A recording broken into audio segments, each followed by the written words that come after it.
Into it. Welcome to the Comic Talk. It is New Comic Book Day with your boy King Midas Collects, aka Vaughn, live on twitch.tv/therecanbeonly Vaughn. As you can see, we have the chat scrolling again, so that's great. Steve, it's estoy viendo. All right, so we got our local comic shop pulls, of course. The shop itself got an amazing collection over the weekend. They were processing it. They're only open Wednesdays and Saturday. So they have Sunday, Monday, Tuesday to process these collections, and it was, those blue, chip, silver age keys that you want. First Mary Jane, first Uncle Ben, Aunt May. There was first Immortus, first Inhumans, first King. You name it, they had it. But it's like too rich for my blood at the moment. We're working on our own collection so that we can make our way up to these bigger, higher priced collections, but we'll get there, right? So with that being said, let's go ahead and show you guys what I picked up at the comic shop, and of course to window down on some of these other books that are sitting in the pile over here, the desk pile. Anyway, there's gotta be a new segment or something.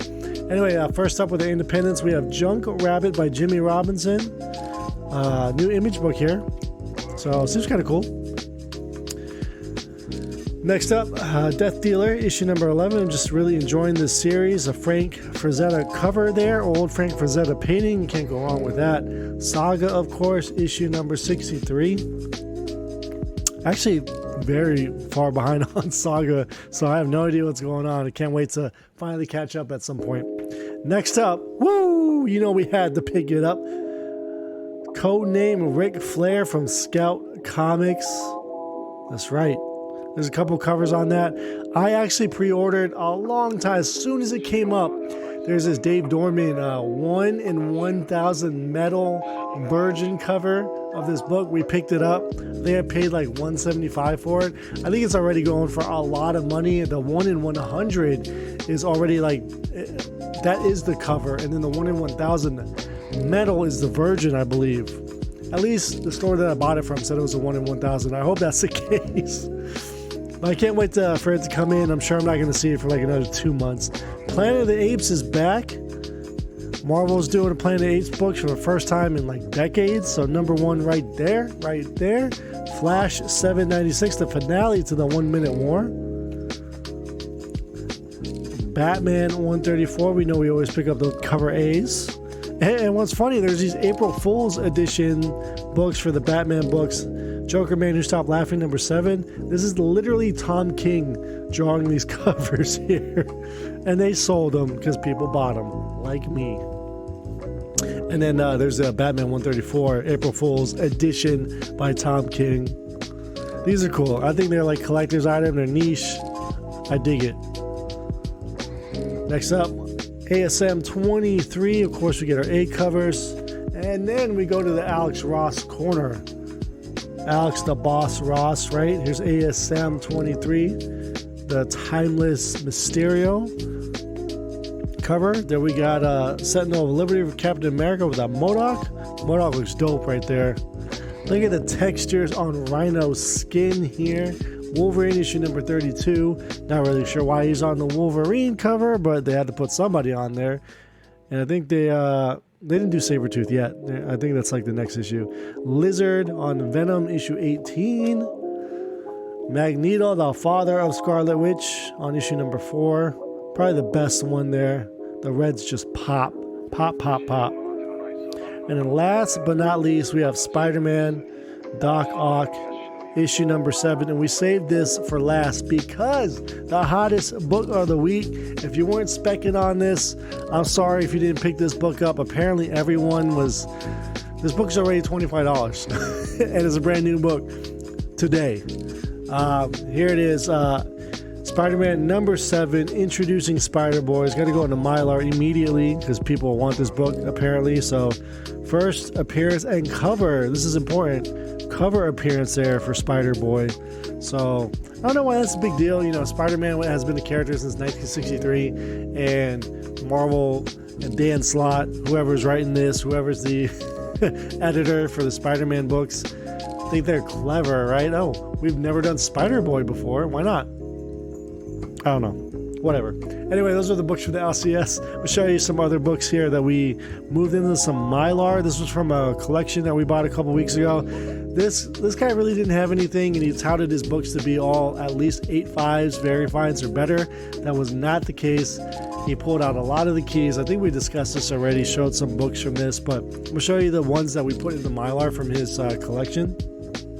I think there's only a few, honestly. And then we just move on to the rest. Deadpool issue number 1. I don't know what volume this is, but the Third Eye Comics edition signed by Gary Duggan. Of course, it was signed here because Third Eye is in Annapolis, so that tracks. Next up, we have Deadpool issue number 15, the cartridgeized variant there by Scotty Young. And everyone loves Scotty Young. Huntress issue number 1. We added this into the Mylar because, check it at the bottom there, newsstand. Hope Beauty's doing okay. Shout out to Beauty Comics. Infinity Countdown Prime issue number 1. We got double signature on this one. I think it's supposed to. So Gary Duggan, and you know, to be honest, I want to say it's Mike Deodato Jr. because I don't know who else would be signing it. I don't think it's Marcos Martin's signature.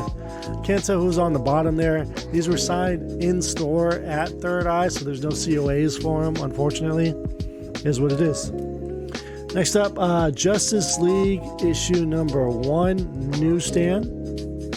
So that's why we threw it into the Mylar. We have Jessica Jones Blind Spot issue number 3, the variant. This is like a $40 book just because Elsa Bloodstone's on the cover. You know, and she's a prominent part of that Blind Spot run. So it's kind of interesting that none of the other books have any value, but this particular one does. Edamame in the house. All right, next up, I didn't realize I never picked this one up. This is Dark Knights of Steel issue number 6, but this is the Josh Middleton variant. And you know we love us some Josh Middleton in this house, so I can't believe I skipped out on that one. It's really, really interesting. Next up, just a random Flash issue 246 there. Just showing you what's here on the desk. Then we have these Weird World Presents books, Iron Wolf. So I think this is the second appearance of Iron Wolf. No, the first appearance of Iron Wolf.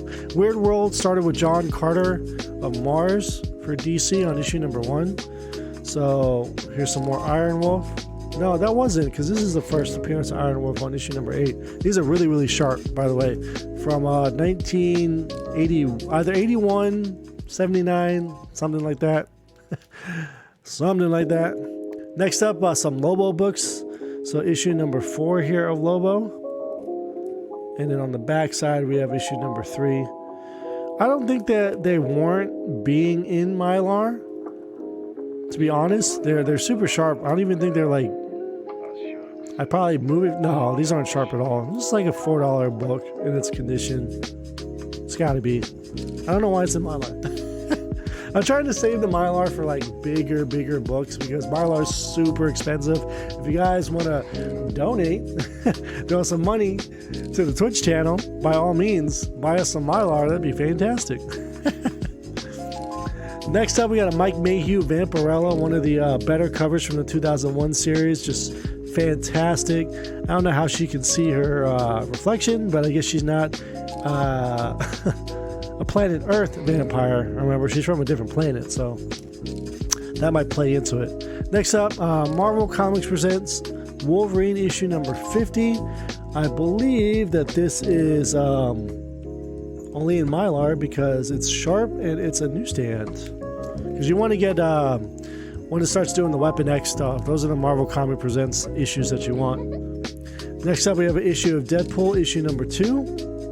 It's about a $15, $35 book, anywhere in that range based on condition. That needs to move into Mylar. And then also a $10 book here for the -1 issue flashback for Deadpool. There you have it for those. So let's move on to all these over here. Man, check out this Detective Comics from last week, 1070. This is a Seb McKinnon variant cover. It's already in my... I don't know why. I guess the darker covers on Mylar, it's hard to see because the reflection. But Seb McKinnon is known for doing a lot of Magic the Artwork cards. So doing a lot of high fantasy. This is his second DC cover ever. First one being the Poison Ivy, and then the Poison Ivy issue 11 just came out this week by Seb McKinnon, so be on the lookout for that one as well. If you want a copy, let me know. This has got to be one of the coolest books I found. I bought a pile of like Pop Club video games, cards, like Garbage Pail Kids, X-Men Series 2 from 1993. Had a whole set of them, and just a stack of like 90s comic books that were really, really water damaged, beat up. The one book that was actually in mint condition, I didn't think anything of because it says free on it. Ladies and gentlemen, this is DC Sampler issue number 3, and this was the most expensive book in there at about $50, give or take, for a raw, because this is the first cameo appearance of John Constantine. So this precedes Swamp Thing 37 as like John Constantine's first appearance, because people are like, hey, are cameos considered first appearances? I don't know, but it previewed Constantine showing up in Swamp Thing, so that's why that book has some value. I couldn't believe it. And that book was given away for free. It was so cool seeing that book. Next up, this is pretty cool here. This is a copy of Angela. I think this is issue number 3, but what makes it significant is this is the variant Pirate Spawn edition. This is about a $30 book. Again, you know, in a bunch of $1.50 splurge of 90s image that nobody wants, this book happened to be in there. So, you know, you always want to check long boxes. You just never know what you're going to find. Same thing with these here. We have some newsstand variants here of Medieval Spawn Witchblade, issue number 3 there. And then this one is super fascinating. It's got a lot of color rub on the back, so it's not in the best conditions, probably like a 7.0 at best. But check out the top there. Look what it says. Image, Spawn Witchblade 1, section 1D Warner, and then a number 42552. I've never seen a comic book like that. It's got like, it's like a secondary serial. So that's kind of cool. One of a kind. I'm not sure if all the newsstands of that book came like that, but as you can see from that issue number 3, it didn't have that. Next up, this is a what is it called? Issue number 40, Power Rangers. It's like a just a foil reveal cover, so it's not like a variant or anything. It's cover price, but of course, shout out to the White Ranger there. Pretty cool book. Never had this one. This is a lenticular for Flash 22 during the Rebirth. So this was like when they were trying to do the Doomsday Clock Watchmen stuff. So pretty cool to take the original issue 22 and get that lenticular going there. Next up, some Michael Turner goodness. We got this in a Whatnot auction for $2, issue number 25. Always looking for Michael Turner stuff. Issue 1 of Amazing Spider-Man. This is the first appearance of Cindy Moon. Issue 4 is the one that you want, of course, because it's her first transformation into Silk. But this is one of the variant covers. Don't think there's any extra value to that, but it's about a $10 book. What's going on? Tank Top Steel in the house. What's up, guys? And Edamame as well. Secret Wars, issue number 4. This one's cool because this was the Gwengers variant. Right now, there's a Shadow Clones book going on where Gwen is being... it's like a multiverse of Gwens showing up as different characters. Personifying Thor, or Captain America, etc., etc. But Volume 2 is doing her as like the villains. So it's like you see Sandman Gwen, so on and so forth, Doc Ock Gwen. So I think this like precedes that because this came out in 2016. I think it was 2016 for Secret Wars. So this might be like the first like Gwen crossover that they ever did. I'm not sure. Kind of cool. Next up, Captain Marvel #1, Mark Brooks variant. It does say Gwengers, yes. Infamous Iron Man in the Mylar. Of course, this is a sought-after book here, about $20, $25. First time Doom becomes Iron Man, essentially. This one's pretty cool here. Batman The Adventures Continue, issue number 2. Finally got a copy of this, but this has the daughter of Deathstroke in this continuity there for the animated series. Show you a few more books here. Ooh, another Power Rangers, which is pretty cool. Storm Treader's in the house. Maybe he can tell me who this character is. Here we go. Mighty Morphin number 5. It's one of those negative covers. So pretty cool.